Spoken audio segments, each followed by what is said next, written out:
सुप्रभात बच्चों, मैं भावना मोइले आज आप सभी को हमारी कक्षा 7 की पाठ्य पुस्तक मेधा का पाठ 2 पढ़ाने जा रही हूँ, जिसका नाम है प्यार की नींव। इसके रचनाकार यशपाल जी हैं। विशेष बिंदु: प्रस्तुत कहानी में सामाजिक संवेदनाओं का बहुत ही मार्मिक विवेचन प्रस्तुत किया गया है तथा कैसे मानवीय भावनाएं दूषित हो जाती हैं और कैसे मनुष्य का हृदय स्वयं ही सच्चा मार्ग तलाश लेता है, हमें इस कहानी में देखने को मिलेगा। बच्चों, इस पाठ में एक मौलवी साहब थे। वैसे उनका नाम रहमतुल्ला खां था, मगर सभी छोटे बड़े लोग उन्हें प्यार से मौलवी साहब ही कहते थे। मौलवी साहब जिस गांव में रहते थे, वहाँ ना ही पक्की सड़क थी, ना ही दवाखाना और ना ही बिजली की सही व्यवस्था थी। फिर भी मौलवी साहब को उस गांव से बहुत लगाव था। उसका कारण यह था कि उनका जन्म वहीं हुआ था और वहीं की मिट्टी में खेल कूद कर वे बड़े हुए थे। मौलवी साहब का इकलौता बेटा करीम भी वहाँ उस गांव में उनसे बिछुड़ गया था और मौलवी साहब ने उसकी याद में वहीं एक छोटी सी यादगार बनवा दी थी। मौलवी साहब को अपने काम से जब अवकाश मिला, तब उन्होंने गांव में एक मदरसा भी खोल दिया और बड़े प्यार से बच्चों को पढ़ाने लगे। वह बच्चों को बहुत प्यार करते थे क्योंकि उनके बोल बहुत मीठे थे। उनके इसी व्यवहार के कारण बच्चे भी उन्हें बहुत पसंद किया करते थे। मौलवी साहब के मुंह से कभी भी तेज स्वर नहीं निकलता था और वह सभी से बहुत प्यार से बात करते थे। ऐसे ही समय बीतता गया और इसी बीच मौलवी साहब के बेटे की मृत्यु हो जाती है। धीरे धीरे बरसों बीत गए और उनकी पत्नी की भी मृत्यु हो गई।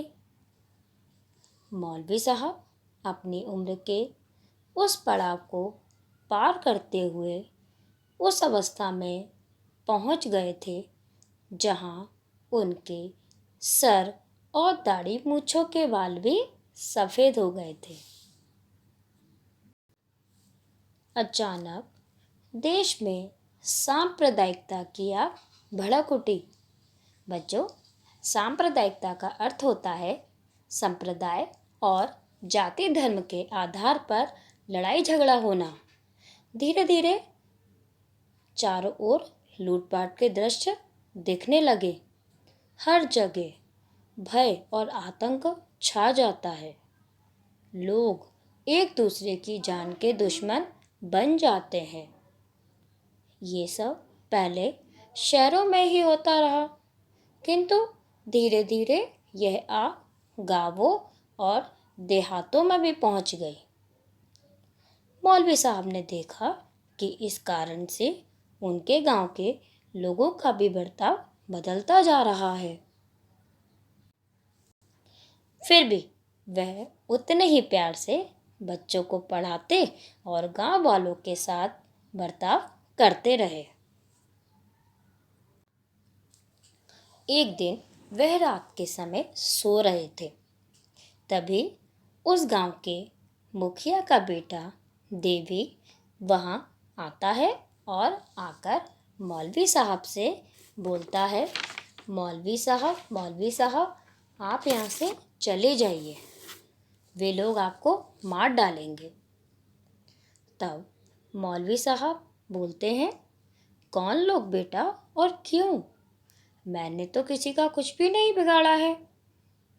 तब रोते हुए देवी बताता है कि आज हरि, लीला और पंचम ये तीनों सलाह कर रहे थे कि मौलवी साहब के घर पर धावा बोल देते हैं और उन्हें मार डालते हैं।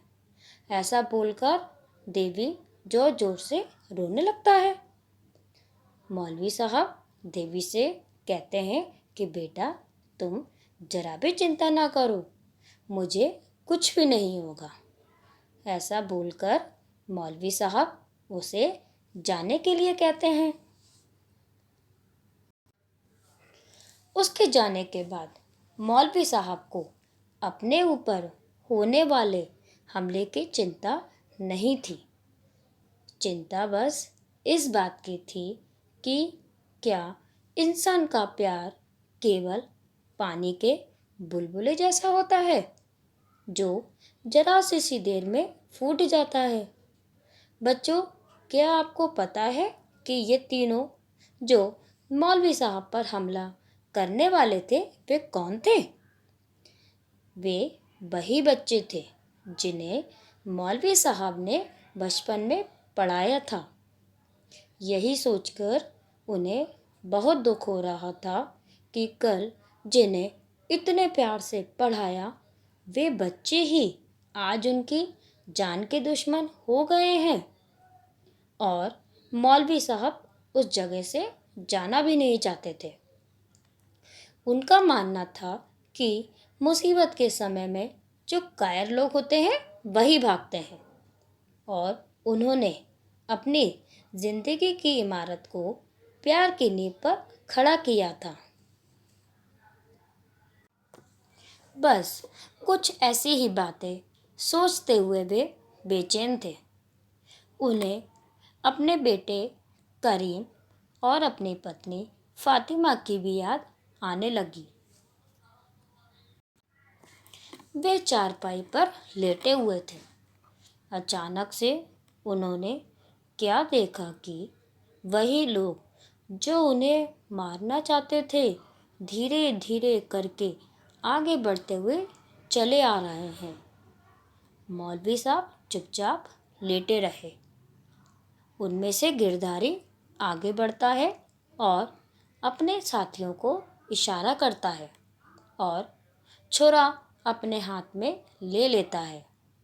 बच्चों, मौलवी साहब सब चुपचाप लेटे हुए देख रहे थे। इधर गिरधारी के भी हाथ उन्हें मारने के लिए बढ़ नहीं पा रहे थे। काफी देर तक वह ऐसे ही खड़ा रहा। तब मौलवी साहब बोलते हैं, बेटा, मारते क्यों नहीं हो? ऐसा सुनते ही गिरधारी एकदम शून्य जैसा हो जाता है और वह सोचता है कि ऐसा अपराध करने से पहले वह मर क्यों नहीं गया। उसके इतने बड़े अपराध के बदले भी मौलवी साहब उससे इतने प्यार से बोल रहे हैं। मौलवी साहब बहुत ही प्यार से कहते हैं, बेटा, तुम अपना काम करो। मैंने भी अपने कर्तव्य का पालन करते हुए तुम्हें अपने बेटे करीम की तरह अपनी गोदी में खिलाया और पढ़ाया है। मगर तुम परेशान ना हो बेटा, तुम मेरे प्यारे हो और मेरे दिल से तुम्हारे लिए हमेशा आशीर्वाद ही निकलेगा। गिरधारी अपने हाथ में लिए हुए छुरे को फेंक देता है और मौलवी साहब के पैरों के पास आकर बैठ जाता है। पंचम और लीला भी वहीं आ जाते हैं। मौलवी साहब तीनों की पीठ थपथपाते हैं। उन तीनों को अपने द्वारा किए हुए काम पर शर्म आती है कि उन्होंने ऐसा पाप क्यों किया और ऐसा पाप करने से पहले उन्होंने सोचा क्यों नहीं? तो देखा आपने बच्चों, प्यार की नींव का अर्थ क्या होता है?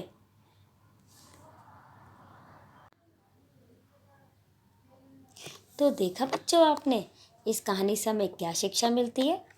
इस कहानी से हमें यही शिक्षा मिलती है कि हमें कभी भी मुसीबत के समय में घबराना नहीं चाहिए, जैसा कि मौलवी साहब ने किया। अगर चाहते तो मौलवी साहब उस जगह को छोड़कर जा भी सकते थे, परंतु वे नहीं गए, क्योंकि उन्होंने अपनी जिंदगी की इमारत को प्यार की नींव पर खड़ा किया था। उनका मानना था कि यदि हम अपने व्यवहार, अपने प्रेम से किसी के हृदय को बदल सकते हैं,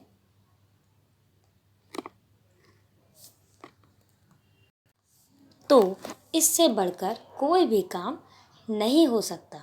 जैसा कि मौलवी साहब ने अपने प्रेम पूर्वक व्यवहार से हरी, लीला और गिरधारी के हृदय को बदल दिया और उन्हें सही रास्ते पर लेकर आ गए।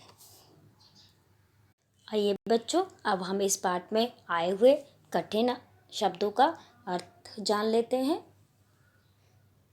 आबादी, इसका अर्थ होता है जनसंख्या। अनुराग, इसका अर्थ होता है स्नेह का भाव। सांप्रदायिकता यानी संप्रदाय, जाति, धर्म आदि से संबंधित। उद्विग्नता, इसका अर्थ होता है विचलित होने का भाव। धावा बोलना, इसका अर्थ है हमला करना। चैन, इसका अर्थ होता है आराम। बहुतेरी, इसका अर्थ है ढेर सारे। खटका, इसका अर्थ है आवाज़। अवस्था, इसका अर्थ होता है हालत।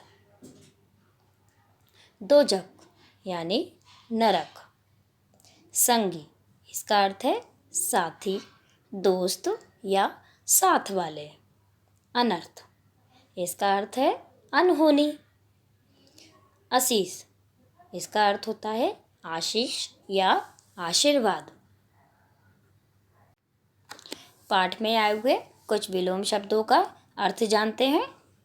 दुश्मन, दुश्मन का विलोम शब्द होता है मित्र। अनर्थ का विलोम शब्द होता है अर्थ। प्यार का विलोम शब्द होता है नफरत। सरल का विलोम शब्द है कठिन। गांव का विलोम शब्द है शहर। और कायर का विलोम शब्द है बहादुर। बच्चों, अब हम पाठ के आधारित कुछ प्रश्नों के उत्तरों को जानते हैं। प्रश्न 1, मौलवी साहब का क्या नाम था? पाठ में मौलवी साहब का वास्तविक नाम रहमतुल्लाह खां था, मगर सभी प्यार से उन्हें मौलवी साहब कहकर पुकारते थे। प्रश्न 2, मौलवी साहब की पत्नी और बेटे का क्या नाम था?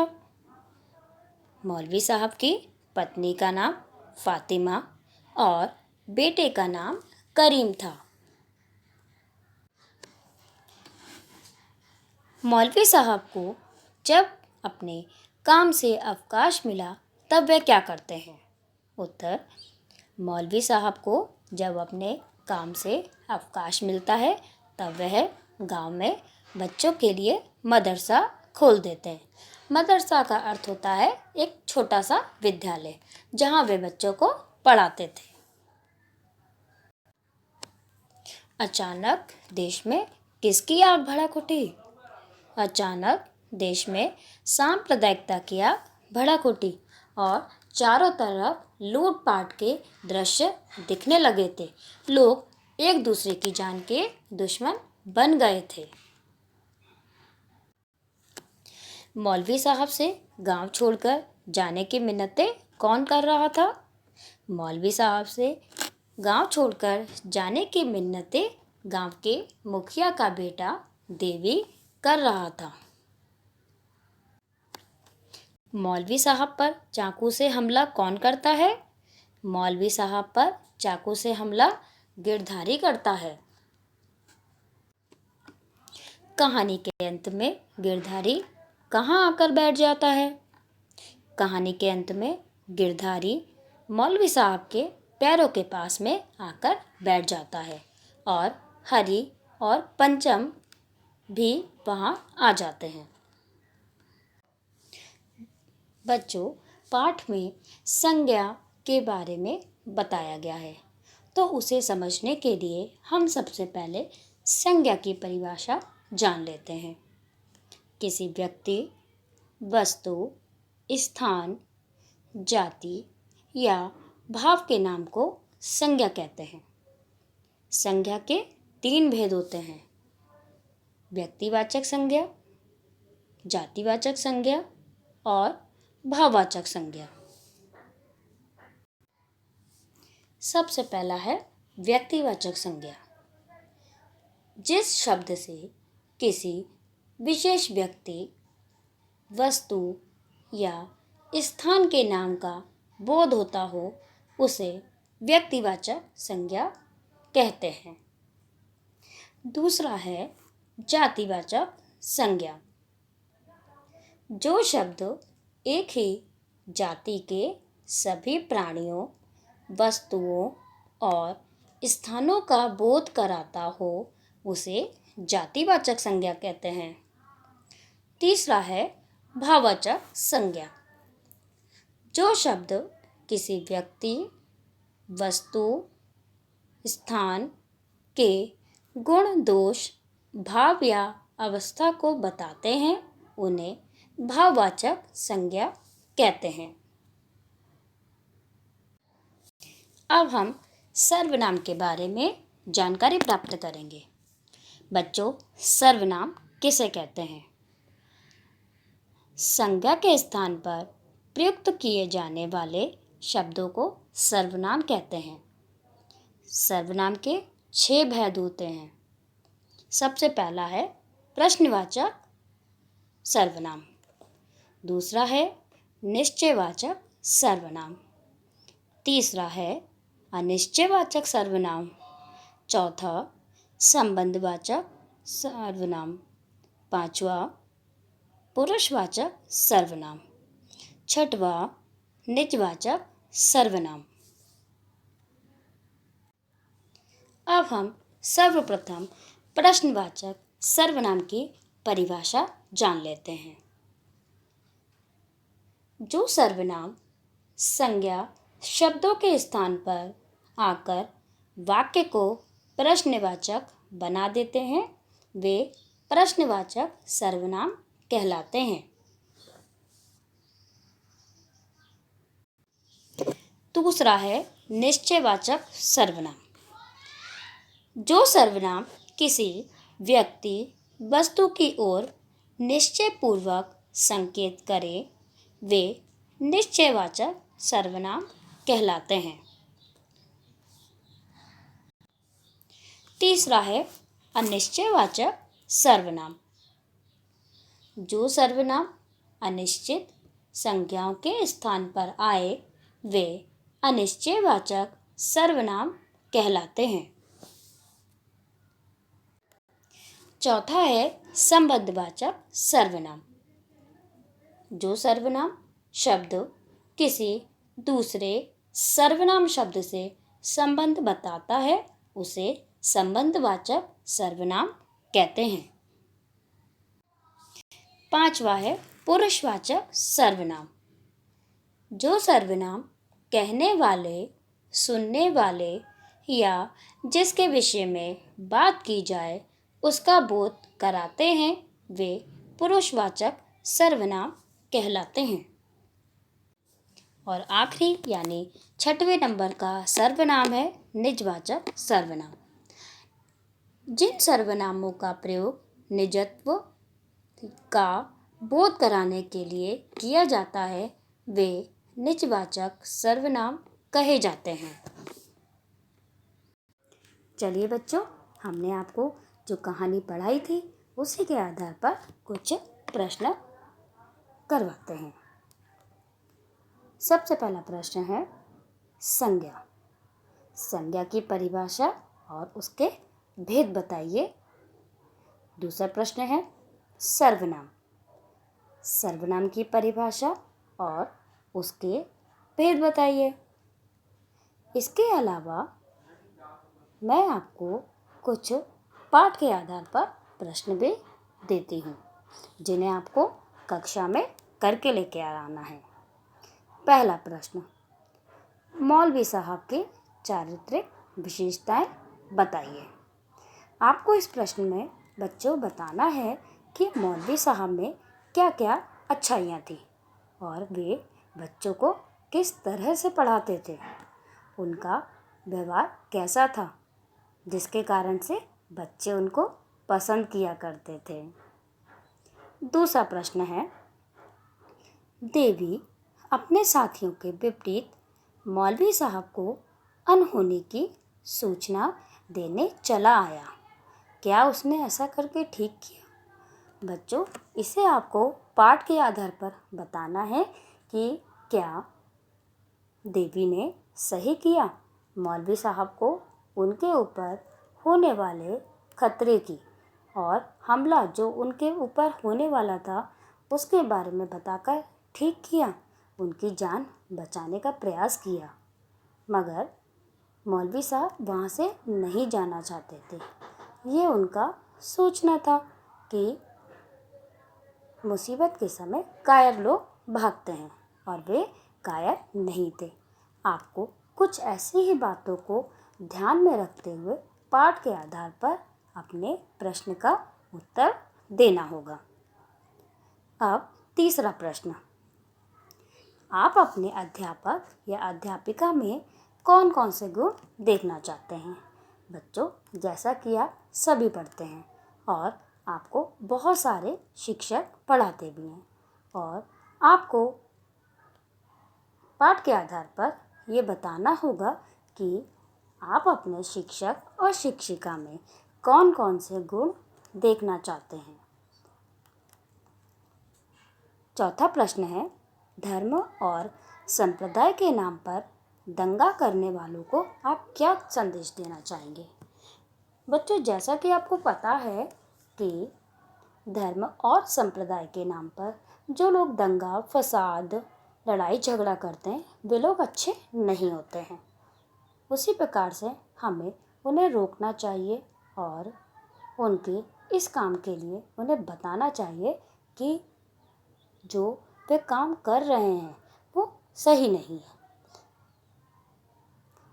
और उन्हें धर्म और संप्रदाय के नाम पर दंगा नहीं करना चाहिए, क्योंकि जो लोग दंगा फसाद करते हैं वे लोग अच्छे नहीं होते। उन्हें ये नहीं पता होता कि जो शक्ति एक साथ काम करके इकट्ठी की जा सकती है वो अलग अलग होकर नहीं की जा सकती। इसीलिए हमें उन लोगों को ये समझाना चाहिए कि वे लोग धर्म और संप्रदाय के नाम पर दंगा फसाद नहीं करें। तो बच्चों, आपको कुछ इन्हीं प्रश्नों के उत्तर करके लेकर आना होगा। अंत में मैं यही कहना चाहूँगी कि आपको इस कक्षा में मज़ा आया होगा और आपने बहुत सारी अच्छी बातें भी सीखी होंगी। धन्यवाद।